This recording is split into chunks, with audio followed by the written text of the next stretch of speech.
Hello everyone, आप सभी का स्वागत है आज की क्लास में। इस क्लास में आज हम डिस्कस करने वाले हैं बहुत ही डिफरेंट टाइप के टॉपिक को, लेकिन जिसको लेकर के बहुत ही ज़्यादा हाइप हो रखा था भाई, women representation. Right, so this is something जिसको लेकर के पार्लियामेंट में ऑब्वियसली बात है कि बहुत सारा पॉइंट आ रहा था कि भाई इतना हम रिप्रेजेंटेशन विमेन का रखेंगे, ऐसा करेंगे, वैसा करेंगे। Right, so these are the kind of things which use to happen. Okay, but इस बार की लोकसभा में क्या सिचुएशन हुआ है भाई? इस बार की लोकसभा के रिप्रेजेंटेशन की अगर हम बात करें तो ऑब्वियसली बात है कि नंबर्स में कुछ तो इधर उधर है, लेकिन वो नंबर्स क्या कहते हैं वही पॉइंट हम आज यहाँ पर बात करेंगे। लेकिन उससे पहले मैं आपको कुछ बेसिक भी बता देती हूँ। ओके, बेसिक पॉइंट ये कि जैसे कि विमेन का रिप्रेजेंटेशन पार्लियामेंट में 33% करने की यहाँ पर बात हो रही थी, ठीक है, जिसके लिए कि बिल भी पास किया गया। राइट, सो दैट लेडीज कम से कम 33%, जो भी टोटल नंबर है उसका 33% कम से कम विमेन वहां पे पार्लियामेंट में आपको मौजूदगी उनकी मिले, उनका इन्वॉल्वमेंट वहां पर मिले। ओके, ये काम के लिए बिल लेकर के आया गया। लेकिन इस बार का जो लोकसभा पोल है वो थोड़ा नंबर डिफरेंट बता रहा है। राइट, डेफिनेट सी बात है कि अगर आप पहला पोल हुआ था उससे अगर कंपेयर करेंगे तो डेफिनेट सी बात है कि नंबर्स डेफिनेटली इंक्रीज करे हैं, क्योंकि विमेन पार्टिसिपेशन भी इंक्रीज हुआ है। That is also the point. अब यहाँ पे मोटा मोटा पॉइंट आपको यहाँ पे ये चीज ध्यान रखना है कि इसको तो मान्यता मिल गई है कि 33% ठीक है यहाँ पे होना चाहिए, लेकिन ये काम करने के लिए हमको एक अच्छा खासा कॉन्स्टिट्युएंसी जो है, कॉन्स्टिट्युएंसी, उन कॉन्स्टिट्युएंसीज को आरक्षित करना होगा जहां पर कि विमेन चुनाव लड़ सके।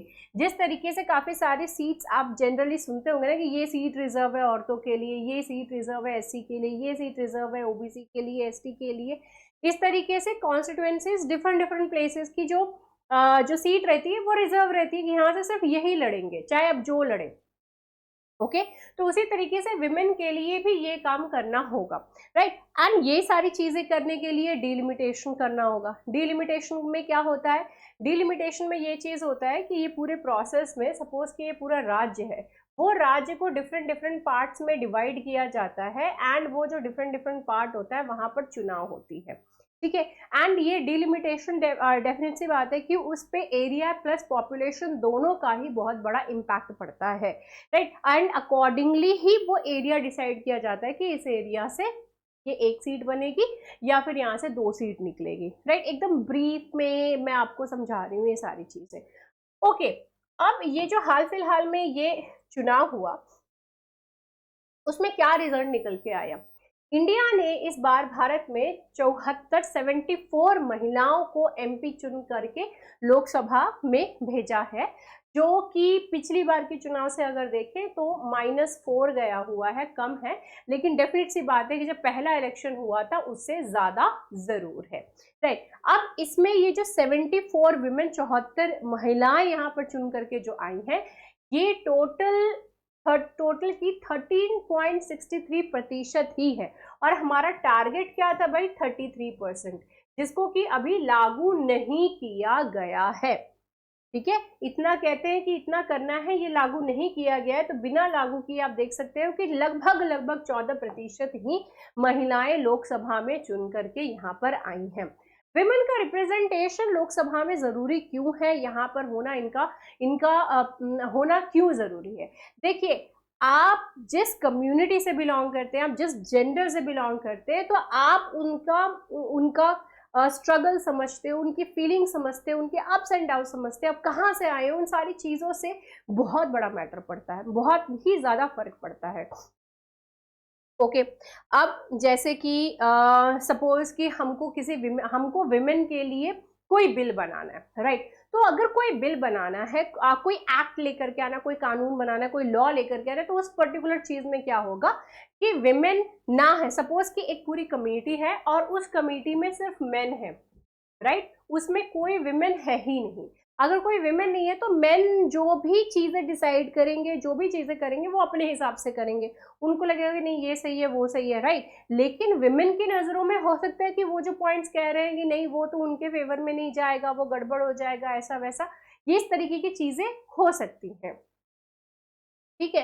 सो this is the point why एक मतलब वो इस तरीके की जो कमेटी है उसमें विमेन का होना जरूरी है, राइट। इस तरीके का जो ग्रुपिंग है जहाँ पे कि कोई पॉलिसी बन रही है, कुछ भी हो रहा है, तो वहां पे उनकी मौजूदगी होनी बहुत ज्यादा जरूरी है, सो दैट वो उनकी बातों को डट करके सामने लोकसभा में रख सके, वो उनकी आवाज बन सके, जो करोड़ों औरतें हैं भारत में उनकी आवाज वो बन सके, एटलीस्ट अपनी कॉन्स्टिट्युएंसी की आवाज तो कम से कम बन सके। ठीक है, यही पॉइंट है जिसकी वजह से इनका रिप्रेजेंटेशन बहुत ही ज्यादा मैटर करता है।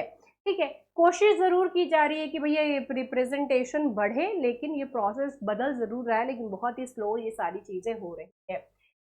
विमेन, अब महिलाओं की जो ये स्ट्रेंथ है, ये जो नंबर है, उसमें चेंज ये पूरे थ्रू आउट द ईयर दिखा रहा है कि 1952 से लेकर के 2024 तक के इलेक्शन में किस तरीके का डिफरेंस देखने को मिला है। ओके, तो ये आप देख सकते हो कि काफी अप एंड डाउन चीजें यहाँ पर हुई हैं। ठीक है, अप एंड डाउन, अब यहाँ ये इस तरीके से बन जाता है ना, तो चीजें आपको ज्यादा बेटर तरीके से समझ में आती है।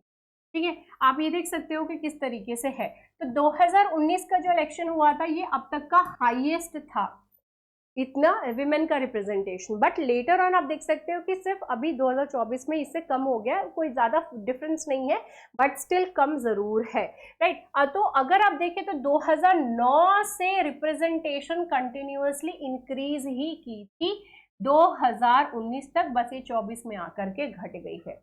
ओके, तो ये पूरा आप ट्रेंड देख सकते हो कि किस तरीके से ये सारी चीजें हुई। 1952 में पहला इलेक्शन जब हुआ था तो उस टाइम 4.41% महिलाएं ही लोकसभा में जाकर के पहुंची थी, और ये नंबर जो है वो इंक्रीज किया, 6% हो गया, फिर लेटर ऑन या इस तरीके से नंबर्स जो है वो धीरे धीरे इंक्रीज भी करे, एंड उसके बाद हमारे देश की प्रधानमंत्री भी एक महिला बनी। ओके, तो हमारे देश के प्रधानमंत्री भी महिला बनी, तो आप यहाँ पे देख सकते हो कि इलेक्शन हुए तो उस टाइम भी चीजें, तो आप महिलाओं का रिप्रेजेंटेशन कोई खास था नहीं, लेकिन हाँ 1984 में डेफिनेट सी बात है कि ये इंक्रीज जरूर कर गया। ओके, तो आप देख सकते हैं कि जो रिप्रेजेंटेशन है वो काफी ज्यादा up and down through out the time period रहा जरूर है।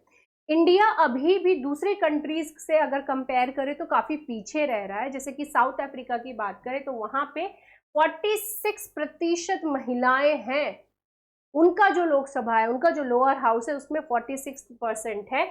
वहीं यूके में 35% महिलाएं हैं, और वहीं पे अगर हम यूएस की बात करें तो यूएस में 29% है। ठीक है, यूएस में 29% है, यहाँ पे ये यूके में 35% है, और ये साउथ अफ्रीका की हम बात कर रहे हैं तो यहाँ पे है 46%। ठीक है, तो ये आप देखें तो पूरे वर्ल्ड में एक तरीके से रिप्रेजेंटेशन इंडिया में काफी ज्यादा कम है, बहुत ज्यादा कम है। तो ये नंबर्स ही अपने आप में बहुत कुछ बयान करते हुए दिख रहे हैं। पार्टी वाइज अगर विमेन रिप्रेजेंटेशन की बात करें तो इस बार बीजेपी से 31, कांग्रेस से 13, टीएमसी से 11, एसपी से 5, डीएमके से 3, जेडीयू से 2 और एलजेपीआरवी से 2, ये कुछ जो है नंबर आप यहाँ पर देख सकते हो जो इस बार चुन करके एमपी बन करके लोकसभा में गए हैं। 360 candidates out of the total 8,360 candidates, इतने कैंडिडेट्स लोकसभा इलेक्शन में खड़े हुए थे, जिसमें से लगभग 10% ही महिलाएं थीं। 10% वर विमेन, लगभग 10% महिलाएं थी, एंड ये नंबर भी इंक्रीज किया है 1957 से अगर हम कंपेयर करें तो काफी हद तक। But this is very obvious ना कि भाई आज़ादी के टाइम की बात कुछ और थी, उससे कंपेयर करने का तो कोई मतलब ही नहीं बनता है ना, बेटर से और बेटर कंपेयर करने का मतलब बनता है। लेकिन हम जब इंडिपेंडेंट हुए उसके बाद से लेके अभी तक डेफिनेट सी बात है चीज़ें इम्प्रूव ज़रूर करी है। Okay, so this is the kind of representation which you can see women का।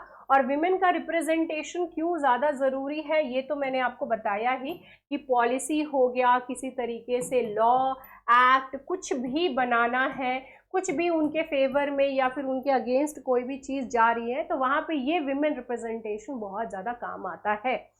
ओके, जैसे कि अगर ट्राइबल कम्युनिटी के लिए अगर हमको किसी तरीके की कोई पॉलिसी बनानी है तो उसमें अगर ट्राइबल मेंबर ही ना हो पॉलिसी बनाने वाली टीम में, तो फिर कोई मतलब ही नहीं बनता, because these people won't be knowing ना कि भाई वो किस तरीके के प्रॉब्लम्स को फेस कर रहे हैं, क्योंकि उनमें से भी तो कोई बंदा होना चाहिए ना बताने के लिए हम ऐसी प्रॉब्लम्स फेस करते हैं, राइट, जिसको कि फिर सुधारने की कोशिश करी जाए। Okay, so this is the reason why ये रिप्रेजेंटेशन बहुत ज्यादा मैटर करता है। So right, so with this note, I am going to end my session, but before that, अगर आप लोगों को ऑफलाइन सेंटर्स ज्वाइन कर रहे हैं अनअकैडमी की, तो आप यहाँ पे कॉल कर सकते हैं इंग्लिश मीडियम के लिए, करोल बाग में हमारा ब्रांच है, उसकी इंक्वायरी करने के लिए। हिंदी माध्यम के छात्र हैं तो आप इन नंबर्स पे कांटेक्ट कर सकते हो। ओके, एंड वहीं पे ही अगर आप प्रयागराज में अगर आप ज्वाइन करना चाहते हैं तो आप यहाँ पे कांटेक्ट कर सकते हो in order to get the details related to the courses. And obviously बात है, टीचर से रिलेटेड भी अगर आपको किसी तरह कोई डिटेल चाहिए तो उसके लिए भी आप कॉन्टैक्ट कर सकते हैं। Okay, so with this note, I'm ending my session. I hope that you people enjoyed today's session. See you in the next video. Bye bye, take care and have a great time.